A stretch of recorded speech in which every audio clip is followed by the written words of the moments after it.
ভারতের বিচ মানে হচ্ছে আন্দামান আর গোয়া, পাহাড় মানে সিমলা বা মানালি, আর ট্রেন জার্নি মানে হচ্ছে দার্জিলিংয়ের ট্রেন রাইড। কিন্তু আমি যদি বলি সব জিনিস একটা জায়গাতে যদি পেয়ে যাই তাহলে হ্যাঁ, আজকে আমি আপনাদের কাছে তুলে ধরবো অন্ধ্রপ্রদেশের বিশাখাপত্তনম, যাকে ভাইজ্যাক নামেও পরিচিত। এখানে beach, mountain, scenic train journey, waterfall, caves, submarine, সাথে আরও অনেক কিছু পেয়ে গেছি একসাথে। এই চ্যানেলে এটাই হচ্ছে আমার একমাত্র ট্রাভেল সিরিজ, যেখানে আমি থেকেছি 4 রাত 3 দিন। তাই আমি আপনাদের কাছে তুলে ধরছি বিউটিফুল বিশাখাপত্তনম, যাকে ভাইজ্যাক নামেও পরিচিত। তাহলে সময় নষ্ট না করে শুরু করা যাক আজকের সিরিজ ভাইজ্যাক। তাহলে আজকের ভিডিওতে থাকছে Borra caves, Ananthagiri, coffee garden, scenic train journey, view. তো গুড মর্নিং বন্ধুরা। তো দেখতেই পারছো রেডি পুরো হয়ে গেছি ঝাঁকানাকা স্টাইলে। তো এখন বাজে ঘড়িতে 6টা। তো এখন আমরা বেরোবো আরাকুর উদ্দেশ্যে। আমাদের এটা হচ্ছে ডে 2। তো আরাকুর উদ্দেশ্যে এখন যাবো, সেই জন্য আমাদের 6:30 টাকার ট্রেন আছে, সামনে স্টেশন বিশাখাপত্তনম জাংশন। তো আরাকুর উদ্দেশ্যে যাব। তো এখন বাজছে ঘড়িতে 6:03 গাইস। তো এবার যাবো, ফুল রেডি হয়ে গেছি 5:30টায়। কালকে এত টায়ার্ড হয়ে গেছি, বিছানা শোয়া মাত্রই ঘুমিয়ে গেছি। আর এখানে প্রচণ্ড গরম, যেটা বললাম। তো স্নান করিনি, এসে করবো। তো এবার দেখা যাচ্ছে স্টেশন অ্যান্ড আরাকুর। চল দেখা যাক। তারপর 6:30 নাগাদ আমরা পৌঁছে যাই বিশাখাপত্তনম জাংশনে। তো সেখান থেকে ট্রেন ছাড়তে আর ট্রেনে চাপতে সময় লেগে যায় 7টা, আর ট্রেনও ছেড়ে দেয় 7টা নাগাদ। তারপর ট্রেন চলে নিজের গন্তব্যের দিকে। বিশাখাপত্তনম জাংশন থেকে আরাকু ভ্যালি প্রায় 100 কিলোমিটার রাস্তা 4 ঘন্টাতে পৌঁছে যায়। সাথে ট্রেনটা লেট ছিল 1 ঘন্টা নাগাদ। তো মাঝ রাস্তায় ট্রেনটা খানিকটা দাঁড়িয়ে যায়। আর এই টায়ার্ডনেস দূর করতে নিয়ে নিয়েছি 1 কাপ সকাল সকাল আদরক বালি চাই, যেটাতে টায়ার্ডনেস দূর হয়ে যাবে। এদিকে আছে বর্দা, বর্দি ভাই আর মনো, কারণ ট্রেন ছেড়ে দিয়েছে, যে যার সিট গ্রহণ করে নিয়েছে। আর সাথে এদিকে আছে জামাইবাবু, যে হাই করে দিল আর কি। আর সাথে এই যে আমার ভাগ্নি, সে ভাবছে এটা কী হচ্ছে, সে একটু রেগে আছে যে আমার সাথে এটা কী অত্যাচার হচ্ছে। আমাকে বাচ্চা মানুষ পেয়ে যে যেমন বাচ্চা চোখে দেখতে পেয়েছো, চোখ মুখের এক্সপ্রেশন, যে মনে হচ্ছে এখনই রেগে যাচ্ছে। আর তার সাথে এদিকে চলে এসছে মিমি, কারণ মিমির সিট অন্য জায়গায়। ট্রেন ছাড়তে ছাড়তে এমন একটা জায়গায় দাঁড়িয়ে গেল যেখানে মনে হচ্ছে যে আমরা অন্ধ্রপ্রদেশ নয়, মনে হচ্ছে দার্জিলিং চলে এসেছি। একদম পাহাড়ের বুকে ট্রেনটা এত সুন্দরভাবে দাঁড়িয়ে আছে যে দৃশ্যমানটাই আলাদা, সত্যি কথা বলতে। তারপর ট্রেনটা এখানে দাঁড়িয়ে রয়ে গেলো প্রায় 45 মিনিট, এবং তারপরে আরেকটি জায়গায় ট্রেনটি দাঁড়িয়ে ছিল প্রায় 15 থেকে 20 মিনিট। তো টোটাল এই নিয়ে 1 ঘন্টার মতো ট্রেনটা লেট ছিল। তো অ্যাকচুয়ালি এই জায়গাগুলো পাহাড় কেটে কেটে তৈরি করা হয়েছে, আর প্রকৃতি যেন ভাইজ্যাককে একদম ঢেলে সাজিয়েছে। যে এত সুন্দর জায়গা পর্যটকদের ক্ষেত্রে একদম মনকে ট্রেনে নিয়ে আসবে, যে না জায়গা খুবই সুন্দর। তারপর ট্রেন তার স্টেশন থেকে ছেড়ে দেয় নিজের গন্তব্যে যাওয়ার উদ্দেশ্যে। তারপর আরাকু যেতে মোটামুটি 30 থেকে 32 খানা বা 40 খানা টানেল পড়বে। আর সাথে এই রকম অসাধারণ ভিউ দেখে নাও একবার তোমরাও। ভিউটা জাস্ট দেখো, পাহাড়, খাদ আর হচ্ছে জঙ্গলের গাছে ঘেরা। মোটামুটি 30 থেকে 35 খানা টানেল থাকবে, সাথে এরকম অসাধারণ ভিউ থাকবে। এবং এই ভিউগুলি ট্রেনের একদম ডান দিকে পড়বে, বাঁ দিকে কিন্তু নয়। বাঁ দিকে ওয়াটারফলগুলো থাকবে, আর ডান দিকে প্রকৃতির একদম সৌন্দর্যটা থাকবে। আর সাথে এরকম পাহাড়ি রাস্তা। Oh just feeling like a wow. সত্যি কথা বলতে জীবনে যখনই সুযোগ পাবে না, একবার ঘুরে চলে আসবে যে কোনো জায়গার থেকে, মন প্রাণ সব হালকা হয়ে যাবে। এরপর ট্রেন চলে গেল একটা টানেলের মধ্যে। তোমরা জাস্ট একবার আওয়াজগুলো শুনো।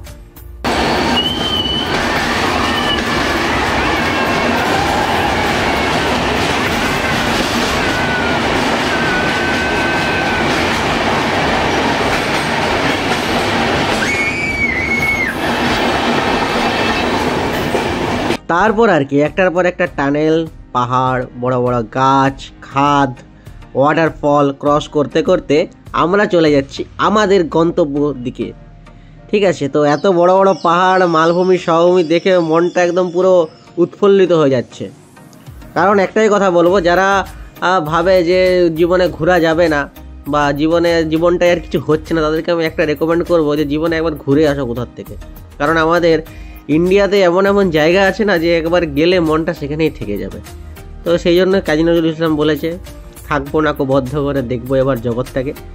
তো আমি তো এটা না হয় ক্যামেরাতে ক্যাপচার করেছি, আর সামনাসামনি থেকে দেখতে না আরও লুকিং লাইক এ ওয়াও, মানে অরিজিনালটা তোমরা দেখলে একদম মনটা পুরো খুশি, একদম উন্মানিত হয়ে যাবে, এত সুন্দর জায়গা। তো পুরোটাই পাহাড়ি এলাকা, পাহাড় বিচ এক জায়গাতেই পাবে গোটা ইন্ডিয়ার মধ্যে, সেটা হচ্ছে বিশাখাপত্তনম। একমাত্র সেখানে পাহাড়ও আছে আবার বিচও আছে।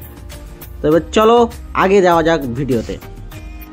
একটার পর একটা টানেলের মধ্যে যখন ট্রেনগুলো যাচ্ছে বিরাট মজা হচ্ছে সত্যি কথা বলতে। কারণ আমার জীবনে ফার্স্ট টাইম টানেলের মধ্যে ট্রেন যাওয়া, তাও আবার একটা দুটো টানেল নয়, আনুমানিক 30 থেকে 35টা টানেল। তো দেখতে পাচ্ছ যে টানেলের মধ্যে থেকে ট্রেনগুলো বেরোচ্ছে, আর সাথে তার একটু যেতেই এত অসাধারণ ভিউ, যেগুলো আমরা সিনেমাতে দেখতাম সেটা বাস্তবে রূপান্তরিত হয়েছে আমার জীবনে। আর সাথে এত সুন্দর ওয়াটারফল যে একদম মনটা পুরো ভরে গেল দেখে সত্যি কথা বলতে। আর এরকম প্রকৃতির কোলে এত সুন্দর যে ওয়াটারফল থাকবে, ঝর্ণা থাকবে, আমি সেটা ভাবতে পারিনি।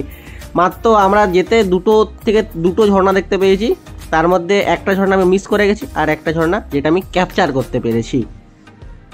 আর একটা কথা, আমরা কিন্তু আরাকু পর্যন্ত যাইনি, আমরা গেছি বোরাগুহালু পর্যন্ত।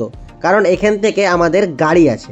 তো এখানের পুরোটা পাহাড়ি এলাকা, তো সেই জন্য পাহাড় কেটে কেটে পুরো স্টেশন বাড়িঘরগুলো করা হয়েছে। তো আমরা একের পর এক ট্রেন থেকে নেমে যাচ্ছি, এখান থেকে গাড়ি করে পুরোটা ঘুরবো বলে। কেভস চলে এসেছি, এটা হচ্ছে ডিটেলস পরে জানাচ্ছি, আগে আপাতত জায়গাগুলো ভিজিট করি। তো নো স্যার, ইটস ওকে।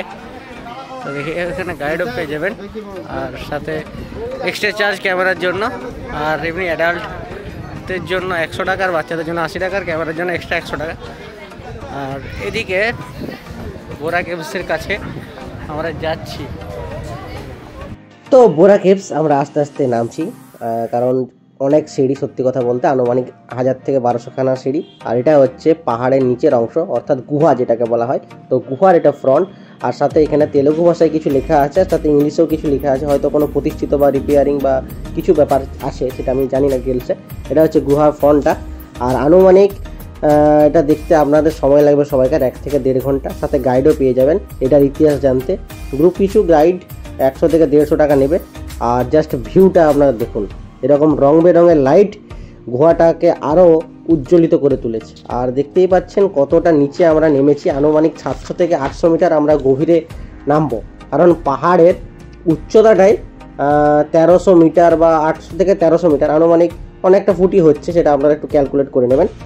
আর দেশের বৃহত্তম গুহাগুলির মধ্যে একটি হচ্ছে, এখানে অনেক কিছু দেখতে পাবো যেগুলো আমরা ভূগোল বইয়ে পড়েছিলাম, স্ট্যালাকটাইট, স্ট্যালাগমাইট, বিভিন্ন ধরনের জিনিস আমরা দেখতে পাবো। জাস্ট ফ্রন্টটা দেখো, মানে হাজার হাজার বছর ধরে জিনিসগুলা এভাবেই রয়ে গেছে।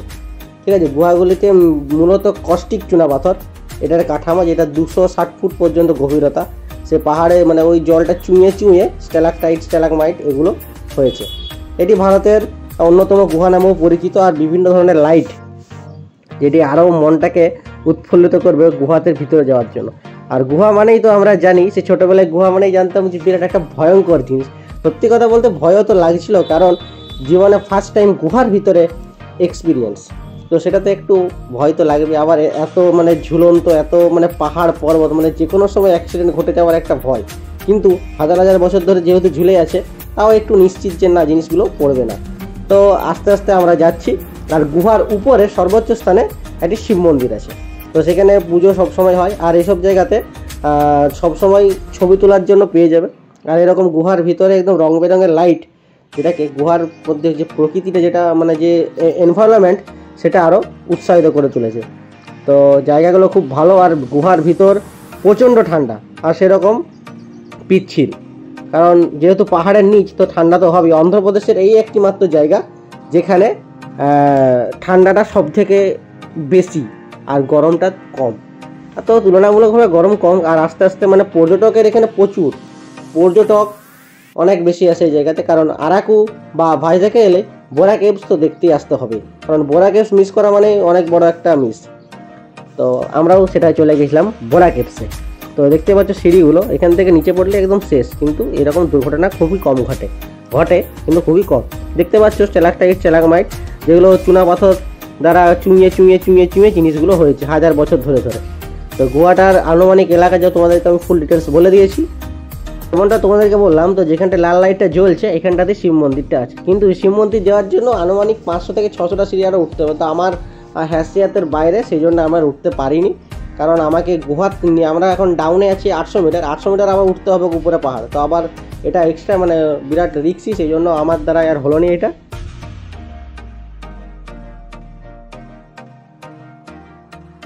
তাই আমি দাঁড়িয়ে কিছু ছবি সেশন করে নিচ্ছি, আর সাথে একটু ফটো সেশনও করে নিচ্ছি, কারণ আবার কবে আসবো না আসবো সেটা তো আর হয় না। তার জন্য ফটো সেশন ছবি সেশনগুলো মাস্ট, এগুলাই স্মৃতি হিসেবে থাকবে। বলতে পারবো তো লোককে যে হ্যাঁ আমিও বোরা কেভসে গেছি, কারণ এগুলোর জন্য ঘুরতে যাওয়ার জন্য সত্যিকার একটু কপালও লাগে ভাই। টাকা পয়সা তোমার যতই থাক, আর পাহাড়ে যত দেখাবো ততই মনে একটা কৌতূহল জেগে যাবে। পাহাড়ের নয়, এটা অ্যাকচুয়ালি গুহা, পাহাড়ের নিচে মানে গুহা যেটাকে বলা হয়। বোরা কেভস থেকে ঘুরে আসার পর এরকম বোরা কেভসের বাইরে এরকম প্রচুর ব্যাম্বু চিকেন আর ব্যাম্বু চিকেন বিরিয়ানি দোকান পেয়ে যাবে। তবে হ্যাঁ, ট্রাই একবার করতেই হবে, কারণ এখানে ব্যাম্বু চিকেন আর ব্যাম্বু চিকেন বিরিয়ানি বিরাট ফেমাস। তারপর আমরা খাওয়া দাওয়া করে আমরা বেরিয়ে যাই অনন্তগিরি যাওয়ার উদ্দেশ্যে, এবং সাথে ভিউ পয়েন্টে ভিউ দেখার উদ্দেশ্যে। অ্যাকচুয়ালি দুটো জায়গা একটাতেই, এই যে অনন্তগিরি মানে ওয়াটারফল, এখান থেকে জল নামছে, আর আমি অ্যাকচুয়ালি এখন দাঁড়িয়ে আছি ভিউ পয়েন্টে। এখান থেকে পুরো প্রাকৃতিক দৃশ্যটা দেখা যাচ্ছে পুরো একদম দারুণভাবে। তো এটা অনেকটা নিচে গভীরে আছে, আর এদিকে পুরো প্রাকৃতিটা দেখা যাচ্ছে ভিউ পয়েন্ট থেকে। আমি অ্যাকচুয়ালি দাঁড়িয়ে আছি ভিউ পয়েন্টে, যেমনটা তোমাদেরকে বললাম, আর ওটাই আর কি। দেখো তোমরাও, আশা করছি খুব ভালো লাগবে, কারণ ক্যামেরায় ক্যাপচার আর নিজের চোখে দেখার মধ্যে আকাশ পাতাল ডিফারেন্ট। তো সেটাই আমি বলবো যে আশা করছি তোমাদেরও খুব ভালো লাগবে। আর এই ওয়াটারফলটা মানে ঝর্নার যে জলের গতিটা সেটা তুলনামূলকভাবে কম, তো সেই জন্য আরও জিনিসটা ভালো লাগবে। আর সত্যি একদম কটা দূরের পাহাড়, একটা গাছের পাহাড় আস্তে আস্তে যেন মিশিয়ে যাচ্ছে, এরকম একটা ব্যাপার। ভিউ পয়েন্ট কেমন লাগলো কমেন্টে জানাবে।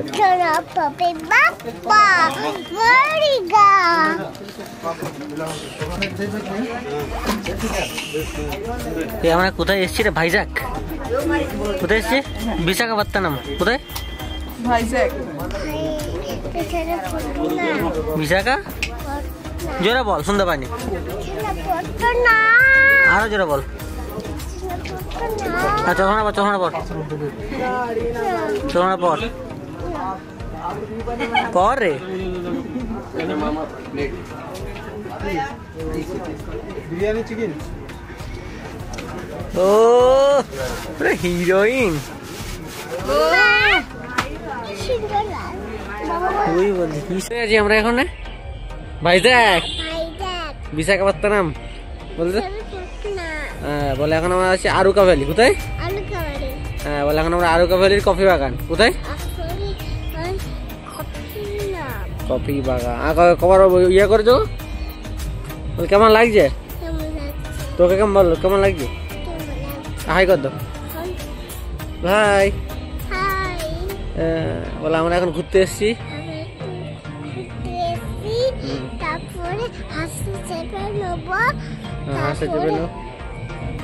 তারপরে বাড়ি চলে যাবো।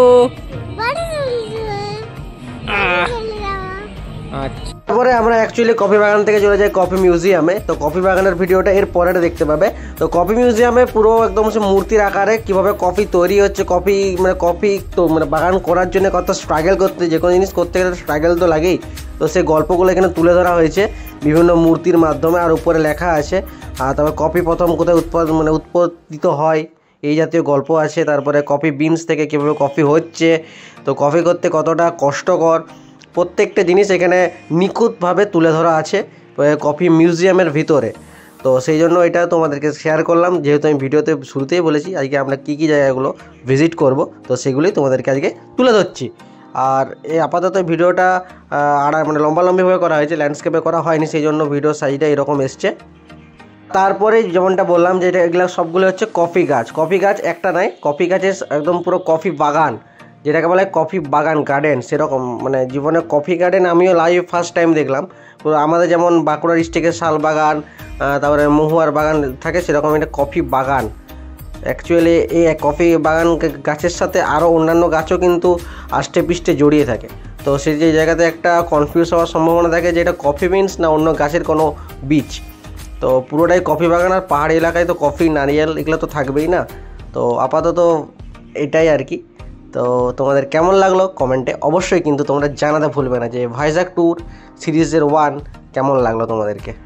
আর উপর থেকে ভিউটা যেমন খুব সুন্দর দেখাচ্ছে, তো এখানে যে কেউ এসে যে গাছে যেমন আমরা ফল পারি সেরকম কিন্তু কফি পারলে হবে না, তো রেস্ট্রিকশন পড়ে যাবে যখন, কারণ ঢোকার সময় চেকিং হয় আর বেরানোর সময় চেকিং হয়। তো এই যে পুরোটাই কফি বাগানে ঘেরা, view just looking like a wow, ভিউয়ের কোনো কথা হবে না। পুরা অন্ধ্রপ্রদেশ ভাইজাগ বিশাখাপত্তনম ভিউয়েতে একদম সেরা, সত্যি কথা বলতে। হয় আর একটা কথা, এরকম কফি মিউজিয়ামে এরকম বাচ্চাদের স্পোর্টস অনেক পেয়ে যাবেন, তো যেটা মনোরঞ্জন করবে। 100 টাকা করে টিকিট পার হেড। অনেক ক্লান্তি থাকার পর ট্রিভেল মিউজিয়ামে আমরা ঢুকিনি, কারণ কফি মিউজিয়ামের মতোই ট্রিভেল মিউজিয়ামে সমস্ত মূর্তিগুলো রাখা আছে, তো সেই জন্য ট্রিভেল মিউজিয়ামে আমরা ঢুকিনি। আর এখানে আছে আই লাভ আরাকু, আমি তোমাদেরকে দেখিয়ে দিচ্ছি, দেখো তোমরাও।